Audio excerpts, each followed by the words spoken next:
Buenas noches. Buenas noches. Los veo desanimados con el frijolito. Sí, nos enfriamos. Totalmente radical el clima de ayer con el de hoy. Pero el Señor es bueno y nos permite tener esta reunión. Y me da mucho gusto verlos a todos ustedes el día de hoy. Vamos a hacer una pequeña reflexión antes de poder orar. Y vamos ahí a Salmos capítulo 115, versículo 3 al 8.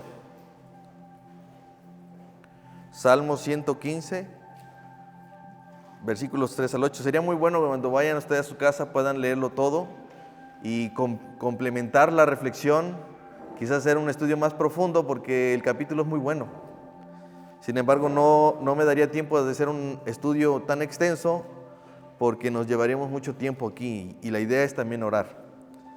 Entonces dice Salmo 115, versículo 3, dice: nuestro Dios está en los cielos, todo lo que quiso ha hecho, los ídolos de ellos son de plata y oro, obra de manos de hombres, tienen boca, mas no hablan, tienen ojos, mas no ven, orejas tienen, mas no oyen, tienen narices, mas no huelen, manos tienen, mas no palpan, tienen pies, mas no andan, no hablan con su garganta.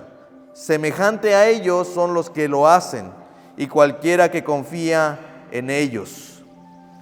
Es impresionante lo que está diciendo así. Yo no sé si cuando lo estaban leyendo ustedes inmediatamente hay un entendimiento de lo que está pasando, ¿no? En aquel momento el pueblo de Israel regresa del cautiverio y el salmista escribe esto para reconocer que la gloria de este rescate del pueblo de Israel se debe no a lo que ellos hacen, sino a lo que hace Dios. De hecho, en los primeros versículos ustedes van a notar que el salmista está exaltando a Dios y cómo es que los hombres pueden no reconocerle, ¿sí? Entonces, dice allí: nuestro Dios está en los cielos. Y quiero que vean que hay un contraste inmediatamente entre el Dios de los cielos y los ídolos. El primer versículo dice: nuestro Dios está en los cielos, todo lo que quiso ha hecho. ¿Por qué? Porque ese Dios es todopoderoso, porque ese Dios es majestuoso, porque Él hace según su designio y de acuerdo a toda su voluntad, no según la voluntad de los hombres, ¿sí? En contraste dice: los ídolos de ellos son de plata y oro.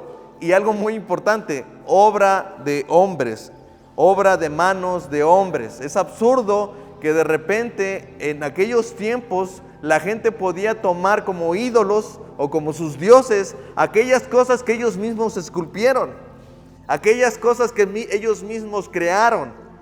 ¿No les parece? Cuando nosotros lo leemos ahora nos parece absurdo, pero para ellos en aquel tiempo no era absurdo. Era lo más normal, lo más lógico para poder encontrar sus respuestas, para poder conseguir lo que ellos buscaban. Pero para nosotros ahora es absurdo, ¿sí o no?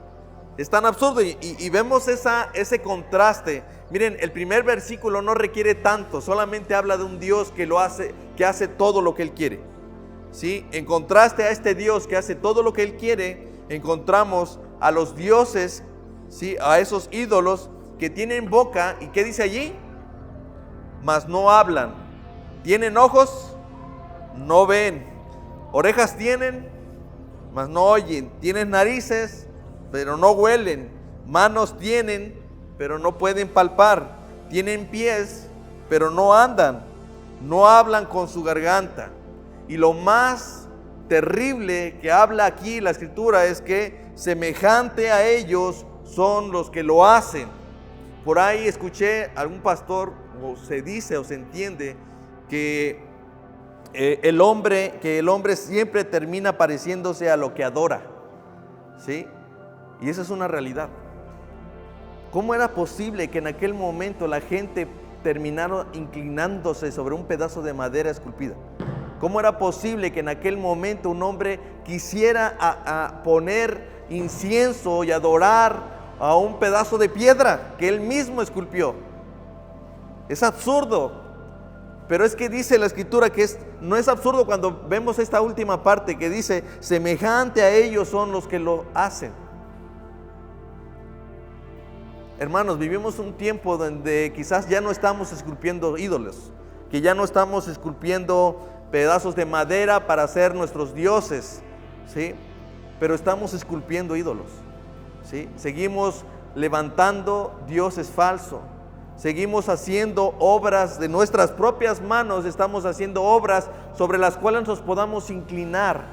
¿Saben por qué es más fácil? Gracias. Creo que estoy gritando, ¿verdad? Por eso es que... ¿Saben por qué es más fácil seguir? Porque era más sencillo agarrar un pedazo de madera, esculpirlo y adorar ese pedazo de madera. ¿Saben por qué? Porque si no, porque o hago yo mi voluntad o la hace ese Dios. ¿Qué es lo que me aparta de ese Dios verdadero? La única diferencia entre esto, entre los ídolos y Dios, es que el Dios que está en el cielo hace todo lo que quiere. Y eso a mí no me gusta. La razón por la que yo voy a imponer otros ídolos y por qué es más fácil escoger un pedazo de madera, un pedazo de piedra y esculpirlo, es porque este no me va a mandar a hacer lo que él quiere. ¿Sí? Aunque estos eran dioses a los cuales se le ponían incienso, la realidad es que lo que querían es como un ídolo que pudiera cumplir todos sus deleites, pero no era así. Entonces, ¿qué es lo que sucedía? El primer problema que tenemos con ese Dios que está en el cielo es que tengo que hacer lo que Él quiere. Tengo que aceptar la realidad de que Él ha hecho lo que ha querido siempre, y eso no me gusta a mí. Lo que hay en mi corazón tiene un gran problema con la voluntad de Dios. No quiero hacer la voluntad de Dios. Entonces, o acepto la realidad de que ese Dios es trascendente, Él está más allá de lo que yo pueda imaginar, está en un lugar inalcanzable para mí, que yo, en lugar de hacer que Él haga lo que yo quiero, yo tengo que hacer lo que Él quiera. En lugar de reconocer eso, yo tengo que reconocer mejor mi posición, lo que yo tengo que hacer, lo que yo quiero conseguir, lo que es más importante. Y entonces mis ídolos ya no son tan absurdos. Mis ídolos tienen una función, tienen un propósito, es hacer lo que al final yo quiero hacer. Y no es tanto, y noten, hermanos, porque en ese momento no es tanto el hecho de que esos ídolos me vayan a dar lo que yo quiero. No, el primer asunto, lo que yo quiero buscar de todos los ídolos es que al menos ese ídolo no me lleve a hacer la voluntad de Dios. En realidad, un ídolo lo que hace es alejarme de la voluntad de Dios, porque yo no quiero hacer la voluntad de Dios. Entonces, vemos ahí que es muy fácil rechazar a Dios, a ese Dios todopoderoso y trascendente, porque tendría yo que aceptar la idea de que ese Dios que está en los cielos ha hecho y seguirá haciendo su voluntad siempre. Pero eso no me gusta. Me llama mucho estas palabras que al final dice: semejantes a ellos son los que lo hacen. ¿Se dan cuenta? ¿Te has preguntado por qué a veces te cuesta tanto trabajo oír la palabra de Dios? ¿Te has dado cuenta por qué te cuesta tanto trabajo hablar de la palabra de Dios? ¿Te has dado cuenta por qué te cuesta tanto adorar a Dios, buscar a Dios en oración? ¿Te has dado cuenta por qué? Porque quizás tienes otros ídolos que son semejantes a estos, ¿sí? Tienen boca, mas no hablan, ¿sí? Tienen boca, pero no pueden enseñar ni decir lo que va a pasar con nosotros, ¿sí? Yo puedo tener un ídolo que quizás sea mi trabajo, quizás sea el dinero, quizás sea mi poder, el hecho de que yo entre mi familia sea el más apto, no sé. Y yo he generado ese ídolo, pero ese ídolo no me está enseñando lo que está pasando conmigo. Ese ídolo no me va a hablar, ni me va a decir: estás pecando. Ese ídolo no me va a decir nada. Ese tipo de ídolos tienen ojos, pero no ven. Cuando nos inclinamos a ellos pensando que vamos a obtener un fruto de ellos, no lo obtenemos. ¿Saben por qué? Porque ese ídolo no te ve. Ese ídolo no está observando lo que tú estás sufriendo. Ese ídolo no está observando el pecado por el cual estás tú recurrentemente hablando y haciendo. No, ese ídolo no te va a decir absolutamente nada. Él está ciego a lo que estás haciendo. Tiene orejas, pero no van a oír nunca tus plegarias. Esos ídolos, aunque te los hayas conservado para poder obtener muchas cosas, al final te das a dar cuenta que en tu corazón sigue habiendo un deseo. ¿Se acuerdan lo que veíamos hace 2 semanas acerca de las cisternas rotas? Cómo es que nosotros tendemos a buscar alejarnos de ese Dios verdadero, fuente de agua viva, y entonces hacemos lo contrario y buscamos y cavamos cisternas rotas que no retienen agua.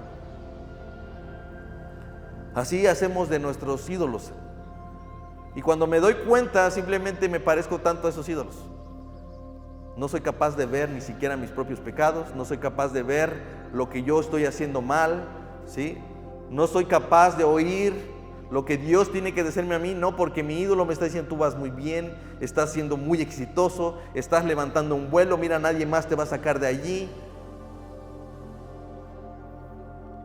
Y aunque tú pienses que esos ídolos te están resolviendo muchas cosas ahora, posteriormente te vas a dar cuenta que no sirven de nada. Todo aquel que confía en esas imágenes viene a ser impuro, débil y torpe de mente, sin comprensión alguna, es lo que está diciendo la Escritura. Cuando yo me doy cuenta que pasé de un estado de una vida espiritual, de una vida en comunión a Dios, y pasé de ese estado a un estado de completa vacío, donde yo no tengo ya comunión con Dios, donde me vuelvo impuro, donde yo tengo ciertas acciones y ciertas actividades de mi vida, donde ya no hay santidad, donde me veo siendo débil de mente y de un corazón, donde cuando viene una situación difícil o viene una prueba, yo ya no estoy respondiendo como Dios lo haría. ¿Por qué? Porque yo me he hecho semejante a esos ídolos que yo mismo he pulido. Me he hecho semejante a esos ídolos que no oyen, no palpan, no ven, no caminan. Así me he hecho. Semejante, dice, a ellos son los que lo hacen, y cualquiera que confía en ellos, semejantes a ellos. Miren, lo correcto sería que nosotros fuéramos semejantes a Dios, ¿no? Que pudiéramos ser semejantes a Él. Entonces el llamado, hermanos, de hoy es que nosotros podamos reconocer que quizás estamos esculpiendo imágenes, estamos esculpiendo ídolos, Estamos esculpiendo ídolos que me gusta tener ahí, porque esos ídolos no me van a decir lo que estoy haciendo mal, porque esos ídolos van a tapar, no tienen la capacidad de ver lo que yo estoy haciendo mal. Pero sí hay una importancia en todo esto, hermanos, que nosotros dejemos de confiar en ellos y que empecemos a confiar más en Dios. ¿Y cómo me doy cuenta que he confiado más en Dios? Cuando voy a su palabra. ¿Sí? Cuando viene un problema, yo me voy a dar cuenta que estoy confiando más en ese Dios, porque cada vez cuando viene una situación difícil que no estoy entendiendo, veo en su palabra y puedo comprender cosas, como lo hizo Job. En algún momento no entendía nada, pero después dijo: de oídas te había oído, pero ahora mis ojos te ven. ¿Cómo lograr ser como Esteban, que al final, cuando estaba siendo apedreado, llegó a decir cosas como: Señor, no les tomes en cuenta esto? ¿Cómo puede llegar a ser que una persona llegue a tal grado de poder pensar de esa manera? Solamente porque se parece mucho al Dios que adora.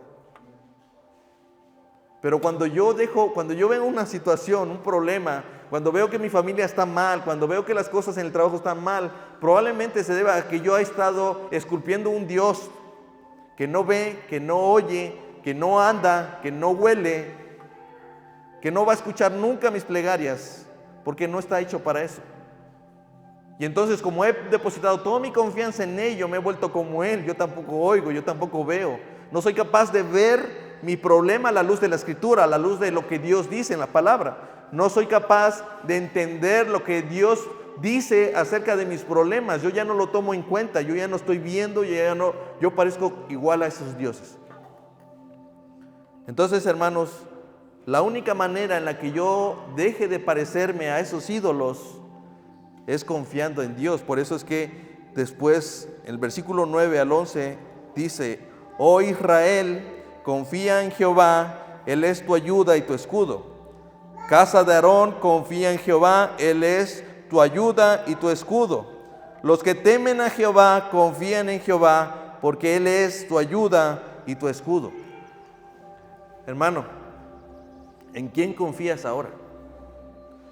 ¿Es Dios en aquel que tú has depositado tu confianza? ¿En realidad Él es? ¿Cómo lo sé? Porque quiero ir a su palabra.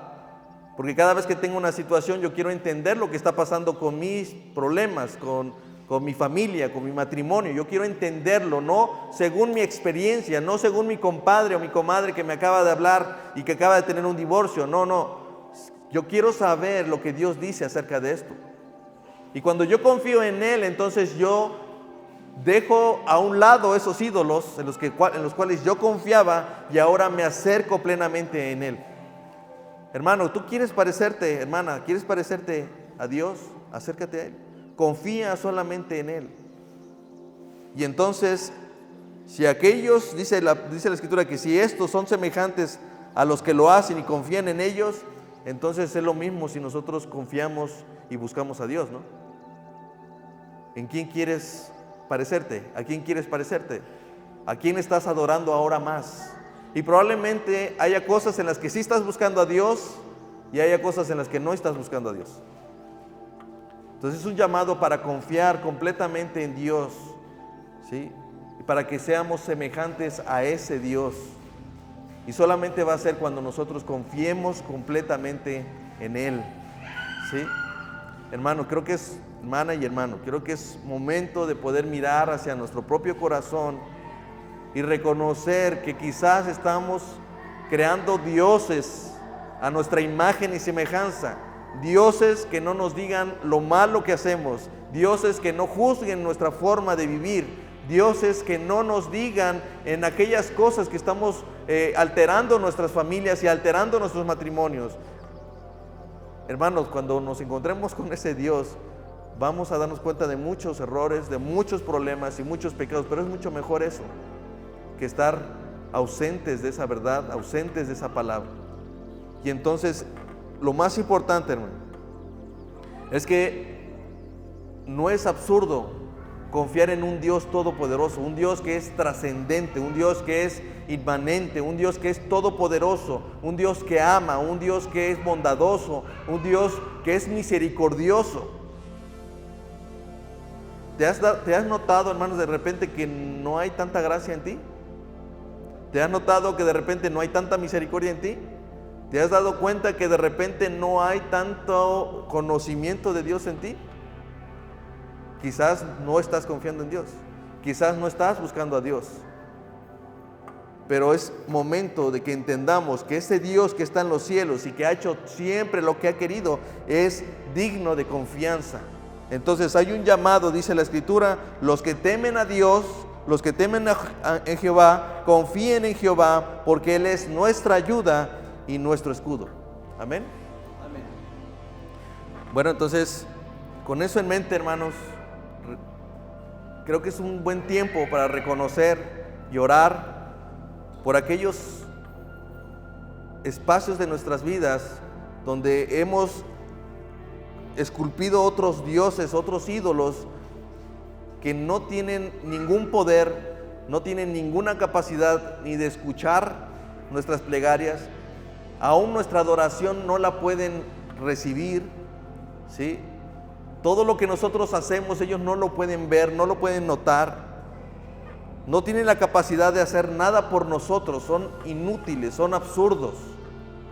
Pero confiar en Dios no es absurdo. Confiar en el único Dios verdadero no lo es, en todos los aspectos de nuestra vida. Entonces, creo que es buen momento para que nosotros podamos decirle al Señor: Señor, en esto no he confiado en ti. Esto yo he hecho según mis propias ideas, según mi propia experiencia, según lo que yo he querido, lo he hecho según yo. Pero yo quiero confiar en ti. Porque es evidente, hermanos, que si estamos aquí en la iglesia y si hemos venido es porque amamos a Dios, ¿sí o no? Pero no estoy hablando de que en toda nuestra vida estemos mal, sino en aquellos espacios, aquellas áreas de nuestras vidas donde ha sido tan sutil que hemos abandonado a Dios, que hemos dejado de confiar en Él y que hemos hecho las cosas según nosotros. Entonces, vamos a orar por ello y aprovechando que somos pocos, entre comillas, pues vamos a orar todos, ¿sale?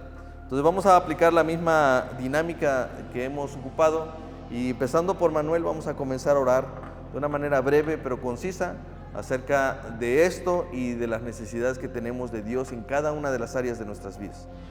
Que Dios nos ayude a confiar en Él y que nos haga capaces de oír su palabra, de ver su palabra, sus mandamientos, de andar en una vida congruente, en una vida de testimonio, que podamos ser dignos de ser tomados en cuenta en el reino de Dios, y que si en algo debemos ser semejantes, seamos semejantes a ese Dios. ¿Sí? Entonces, empezamos.